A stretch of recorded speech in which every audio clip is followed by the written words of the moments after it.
Mon sport, c'est la marche, voilà, c'est une discipline de l'athlétisme.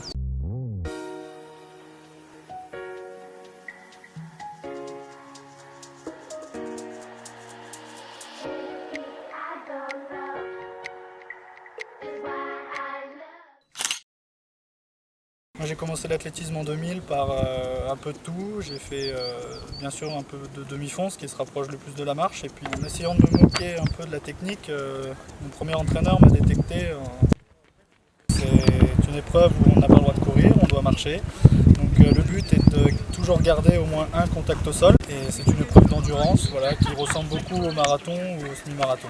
C'est un des sports les plus complets de l'athlétisme. Et puis pas seulement de marcher, il faut garder une posture assez droite. On peut varier, on va à des allures de un peu plus de 16 km/h. Donc je pense que beaucoup de coureurs aimeraient déjà courir à cette vitesse.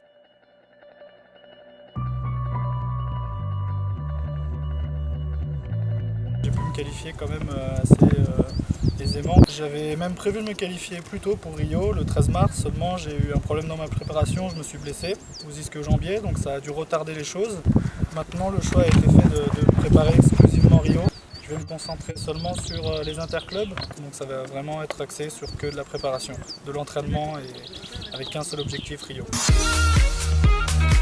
Le but de Font-Romeu, c'est vraiment de monter en altitude, de travailler ce point-là. J'ai une bonne réactivité à l'altitude, donc on en profite, on fait des stages. Font-Romeu, après, c'est la base en France de l'altitude, donc on a fait le choix de revenir à Font-Romeu pour la préparation terminale.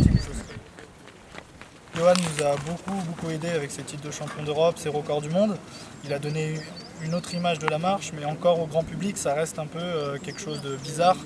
Voilà, des mecs qui tordent des fesses sur une piste, c'est quand même pas courant, parce qu'on ne se rend pas vraiment compte de l'effort qui est nécessaire pour la marche.